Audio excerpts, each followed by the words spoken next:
کہ یہ جو ان جانوروں کے گوشت تم نہیں کھا سکتے، کیونکہ یہ اخلاقی نشو و نما کے لیے اور روحانی اور جسمانی نشو و نما کے لیے نقصان دہ ہیں، تو اس لیے ان جانوروں کے گوشت جو ہے حرام قرار دے دیا گیا۔ اس سلسلے میں اب کون سے جانور آ جاتے ہیں کہ اس سلسلے میں خنزیر، کتا، گدھا، شکار کرنے والے پرندے اور تمام درندے وغیرہ اس کے لیے حرام ٹھہرے۔ درندے کیا ہوتے ہیں؟ جو خون پینے والے جانور ہوتے ہیں، شکار کر کے گوشت کھاتے ہیں اور خون پیتے ہیں، تو ان جانوروں کو حرام قرار دے دیا گیا۔ خنزیر جو ہے، جس کا نام لینا بھی گناہ ہے، وہ بہت ہی گندا جانور ہے، تو اس کا گوشت حرام قرار دے دیا گیا۔ کتا ہے، گدھا ہے، یعنی کہ ایسے جانور ہیں جن کو حرام قرار دے دیا گیا۔ اکل حلال جس پر اسلام زور دیتا ہے اور جس کے لیے حضور صلی اللہ علیہ وسلم کا فرمان ہے، اکل حلال یعنی کہ حلال روزی، ٹھیک ہے؟ تو حلال روزی کے بارے میں آپ صلی اللہ علیہ وسلم کا کیا فرمان ہے کہ طلب کسب الحلالی فریضۃ بعد الفریضۃ، حلال روزی کی تلاش عبادت کے بعد دوسرا فرض ہے، یعنی کہ ہم عبادت کرتے ہیں لیکن جو حلال روزی ہے اس عبادت کے بعد دوسرا فرض کیا ہے؟ حلال روزی کمانا۔ اس کا مطلب یہ نہیں کہ جن چیزوں کو اللہ نے انسان کے لیے حلال کیا ہے، اب اس کا یہ مطلب نہیں کہ ایسی چیزیں جن کو اللہ تعالیٰ نے حلال قرار دے دیا ہے کہ یہ چیزیں حلال ہیں، تم ان کو استعمال میں لاؤ، ان کو کھاؤ، اور انہیں جس طریقے سے چاہے استعمال میں لائے۔ جیسے بعض چیزیں اصلاحاً حرام ہیں، اب جو ہے اللہ تعالیٰ نے کیا کہا ہے کہ انہیں جس طرح چاہو اس میں استعمال میں لاؤ، لیکن کچھ چیزیں جو ہیں وہ اصولی طور پر جو ہے حرام قرار دے دی گئی ہیں، اور اس طرح حلال چیزیں بھی اگر ناجائز ذرائع سے حاصل کی جائیں، اگر چیزیں دیکھا جائے جو حلال ہیں ان کو غلط طریقے سے حاصل کیا جائے، یعنی کہ اگر کوئی جانور کا گوشت کھانا چاہتے ہیں جو حلال جانور ہے، مرغی ہے یا بکرا ہے، تو اس کو کوئی لوگ جو ہے اگر غلط طریقے سے چوری کر کے لے آئیں یا پھر کسی اور غلط طریقے سے اس کو استعمال کریں تو وہ بھی حرام استعمال اس میں حرام میں ہی آ جائے گا۔ اگر ناجائز ذرائع سے حاصل کی جائیں تو وہ چیزیں حرام بن جاتی ہیں، یعنی کہ ایسی چیزیں جو ہم دیکھنے میں تو حلال ہیں، اللہ تعالیٰ نے حلال ان کو بنایا، لیکن ان کو حاصل کرنے کے لیے ہم غلط طریقے استعمال کر رہے ہیں، ناجائز ذریعے استعمال کر رہے ہیں، تو اس سے کیا ہوگا کہ وہ حلال چیزیں بھی ہمارے لیے حرام ہو جائیں گی۔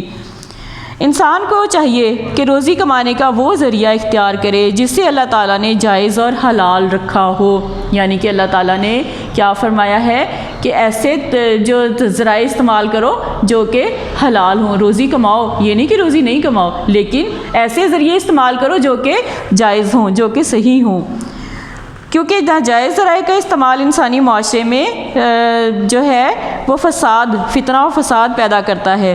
جو ناجائز ذریعے سے اگر روزی کمائی جائے گی تو اس کے لیے کیا ہوگا؟ لوٹ مار، چوری چکاری، ڈاکہ زنی، تو یہ کیا ہوتا ہے؟ فتنہ و فساد پیدا ہوتا ہے، ٹھیک ہے؟ تو غلط طریقے سے، ناجائز طریقے سے کسی کا حق چھین لینا وہ بھی غلط طریقے سے ہے، تو اس طرح کے طریقے سے اگر روزی کمائی جائے گی تو کیا ہوگا کہ فتنہ و فساد پیدا ہوگا۔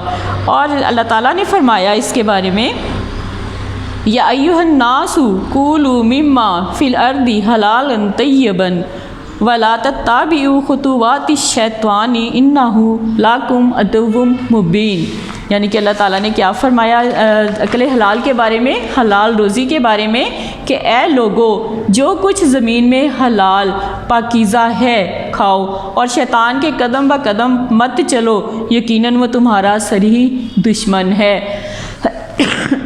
اب شیطان جو ہے ہر جگہ انسان کے ساتھ ہوتا ہے، جہاں بھی انسان ہو شیطان ساتھ ساتھ ہی ہوتا ہے، لیکن اگر انسان شیطان کے بہکاوے میں نہیں آئے گا تو ہی کامیاب رہے گا، اگر وہ شیطان کے بہکاوے میں آ گیا تو وہ غلط طریقے اختیار کرے گا۔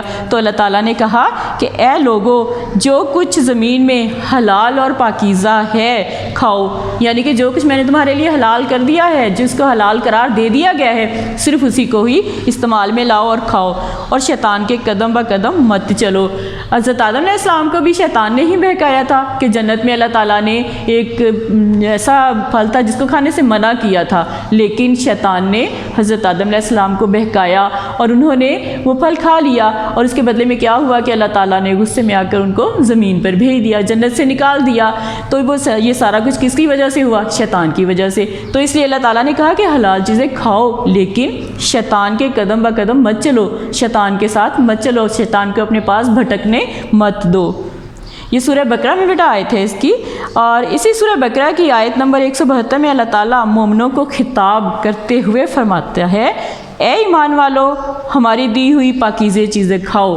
اللہ تعالیٰ کیا کہتا ہے کہ اے ایمان والو، اے مومنو، جو ایمان لانے والے لوگ ہیں، اے لوگو ہماری دی ہوئی پاکیزہ چیزیں جو ہیں ان کو کھاؤ اور اللہ کا شکر ادا کرو اگر تم اسی کی عبادت کرتے ہو۔ یعنی کہ اگر تم اللہ تعالیٰ کی عبادت کرتے ہو تو کیا تمہیں چاہیے کہ تم جو ہے حلال چیزیں کھاؤ، پاکیزہ چیزیں کھاؤ، جو کہ پاک چیزیں ہیں، جو پاکیزہ ہیں، جو حلال ہیں، ان کو پاکیزہ قرار دیا گیا ہے۔ تو اللہ تعالیٰ نے کہا کہ تم اے ایمان والو ہماری دی ہوئی پاکیزہ چیزیں کھاؤ اور اللہ کا شکر ادا کرو اور اگر تم اسی کی عبادت کرتے ہو۔ ان آیات سے یہ معلوم ہوتا ہے کہ حلال اور پاکیزہ رزق جو ہے اس کی تلاش اور اس کا استعمال انسان پر لازم ہے۔ اللہ تعالیٰ نے ہر انسان کی روزی کا کوئی نہ کوئی وسیلہ بنایا، اس کی قسمت میں روزی لکھ دی گئی کہ یہ روزی اس کو ملنی ہے، لیکن اس کے لیے اس کو اپنے ہاتھ پاؤں استعمال میں لانے پڑیں گے، اس کو محنت کرنی پڑے گی۔ تو اس کے لیے اللہ تعالیٰ نے کہا ہے کہ پاکیزہ اور رزق کی تلاش اور اس کا استعمال انسان پر لازم ہے، یعنی کہ پاکیزہ رزق کی تلاش کرو، نہ کہ غلط جو ہے ناجائز سے جو ذرائع سے اپنے رزق کو حاصل کرو گے تو وہ پاکیزہ نہیں رہے گا، اس میں سے پاکیزگی ختم ہو جائے گی اور وہ حرام میں آئے گا۔ تو اس لیے اللہ تعالیٰ نے کہا کہ حلال اور پاکیزہ رزق جو ہے اس کو تلاش کرو اور اس کا استعمال جو ہے انسان پر لازم ہے۔ اور اہل ایمان کے لیے جو اللہ کی اطاعت کا دعویٰ کرتے ہیں، حرام اور ناجائز ذرائع سے کمائی ہوئی روزی کسی صورت میں جائز نہیں ہے۔ اب اہل ایمان کے لیے کیا ہے کہ جو حرام اور ناجائز ذرائع سے روزی کمائی گئی ہے وہ کسی بھی صورت میں حلال نہیں ہے۔ جو لوگ ایمان لے آئے ہیں، ایمان والے جو لوگ ہیں، اور ان کے لیے کیا ہے کہ جو اللہ تعالیٰ کی اطاعت کا دعویٰ بھی کرتے ہیں، ایمان بھی لے آئے ہیں اور مسلمان بھی ہیں، تو وہ ان کے لیے حرام اور ناجائز ذرائع سے جو کمائی ہوئی روزی کسی صورت میں بھی حلال نہیں ہے۔ یعنی کہ ایسی روزی جو ناجائز ذرائع سے حاصل کی گئی ہو، غلط طریقے سے حاصل کی گئی ہو، کسی سے چھین کر حاصل کی گئی ہو، کسی لوٹ مار یا ڈاکہ زنی سے حاصل کی گئی ہو، تو ایسی روزی جو ہے وہ کسی بھی طریقے سے مسلمانوں پر یعنی کہ ایمان والے لوگوں پر جو اللہ تعالیٰ کی اطاعت کرتے ہیں ان لوگوں پر یہ روزی جو ہے کسی طرح بھی حلال نہیں ہے بلکہ حرام ہے۔ اب بیٹا اس کے میں کوسچن آنسر آپ کو شارٹ کوسچن آنسر کے لکھواتی ہوں، آپ اپنی نوٹ بک پر اس کے آنسرز جو ہیں بک کے اوپر مارک کر لیجیے گا اور کوسچن جو ہیں وہ اپنے نوٹ کر لیجیے گا نوٹ بک پر، ٹھیک ہے؟ اور بہت نیٹ طریقے سے، اچھے طریقے سے آپ نے نوٹ کرنے ہیں آنسرز اس کے۔ اوکے بیٹا اب اس کا سوال لکھنا شروع کریں۔ سوال نمبر 1 ہے،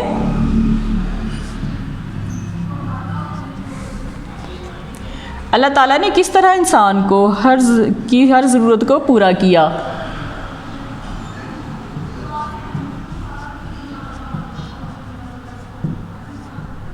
انسان کی ہر ضرورت کو پورا کیا۔ اس کا آنسر بیٹا دیکھیے گا فرسٹ لائن میں ہی، عقل حلال کی فرسٹ لائن میں ہے، اللہ تعالیٰ نے انسان کی خاطر ان گنت نعمتیں پیدا کی اور زمین و آسمان کی ہر چیز کو انسان کی نشو و نما کی خاطر مسخر کر دیا۔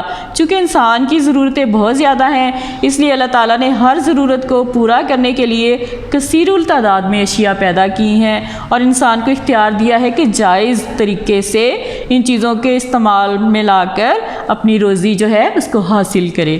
اب اس کے بعد دیکھیے بیٹا کوسچن نمبر 2، کوسچن نمبر 1 کا آنسر آپ نے بک کے اوپر مارک کر لیا ہے، کوسچن نمبر 2 نوٹ کریں۔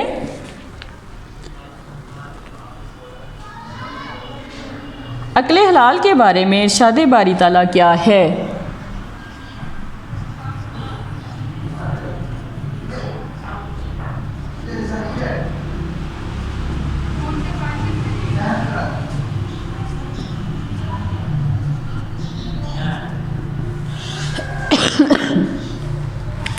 کوسچن نمبر 2 دیکھیں بیٹا، اس کا دیکھیں آیت دی ہوئی ہے سورہ اعراف کی آیت، ٹھیک ہے؟ وَلَقَدْ مَكَنَّاكُمْ فِي الْأَرْضِ وَجَعَلْنَا لَكُمْ فِيهَا مَعَائِشَ قَلِيلٌ مَا تَشْكُرُونَ۔ آپ نے عربی نہیں لکھنی، آپ نے اس کا ترجمہ ہی لکھنا ہے، ٹھیک ہے؟ تو آپ یہاں سے دیکھیں، اور بے شک ہم نے تمہیں زمین میں بسایا اور اس میں تمہارے لیے روزی کا سامان پیدا کیا اور تم بہت ہی کم شکر کرتے ہو. یہاں تک بیٹا کوشچن نمبر 2 کا آنسر ہے. اب نوٹ کریں کوشچن نمبر 3.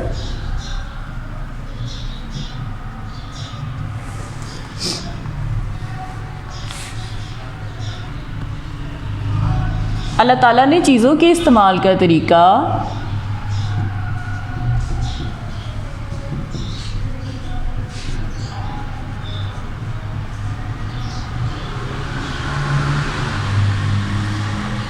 کیسے بتایا ہے؟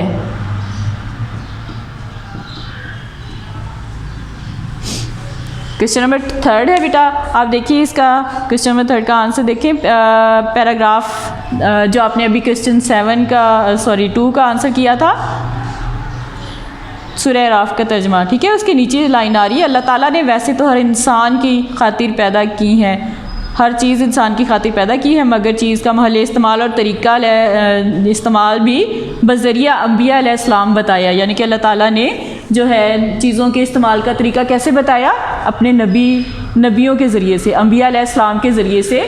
یعنی کہ انہوں نے ان چیزوں کو استعمال کر کے بتایا, لوگوں کو باقاعدہ پریکٹیکلی طور پر بتایا, ویسے بھی بتایا اور خود عمل کر کے دکھایا کہ اس طرح سے ان چیزوں کو استعمال کرنا ہے. ٹھیک ہے, تو انبیاء علیہ السلام کے ذریعے سے چیزوں کے استعمال کا طریقہ بتایا.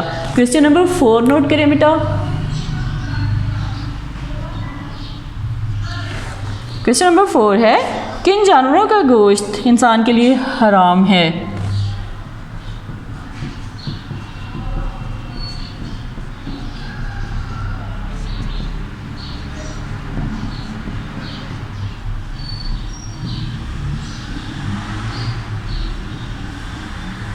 کوشچن نمبر 4 دیکھیں کن جانوروں کا گوشت انسان کے لیے حرام ہے. اس میں دیکھیں بیٹا یہ جو ہے ابھی ہم نے جو 3rd کوشچن کیا تھا اس کے نیچے اسی پیراگراف میں دیکھیے گا 4th لائن میں اللہ تعالیٰ نے بعض جانوروں کا گوشت انسان کی جسمانی, روحانی اور اخلاقی نشوونما کو مد نظر رکھتے ہوئے اس پر حرام کر دیا ہے. اس سلسلے میں خنزیر, کتا, گدھا, شکار کرنے والے پرندے اور تمام درندے وغیرہ انسان کے لیے حرام ٹھہرے ہیں. ٹھیک ہے, تو یہ اس کا کوشچن نمبر 4 کا آنسر ہے. اب بیٹا کوشچن نمبر 5 نوٹ کریں.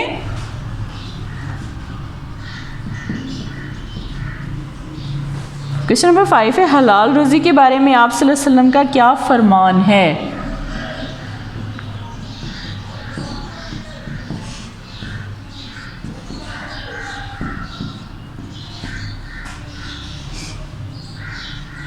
آپ صلی اللہ علیہ وسلم کا فرمان کیا ہے؟ یہ آپ دیکھیے گا اسی پیج پر, پیج نمبر جو ہے ہمارا 71. طلب کسبی حلال فریضۃ بعد الفریضۃ, حلال روزی کی تلاش عبادت کے بعد دوسرا فرض ہے. یہ کوشچن نمبر 5 کا آنسر ہے. اب بیٹا کوشچن نمبر 6 نوٹ کریں.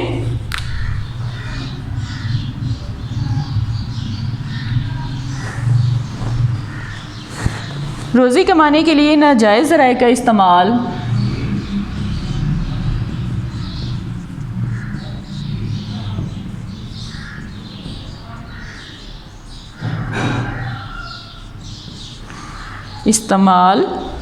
کس طرح نقصان کا باعث بنتا ہے؟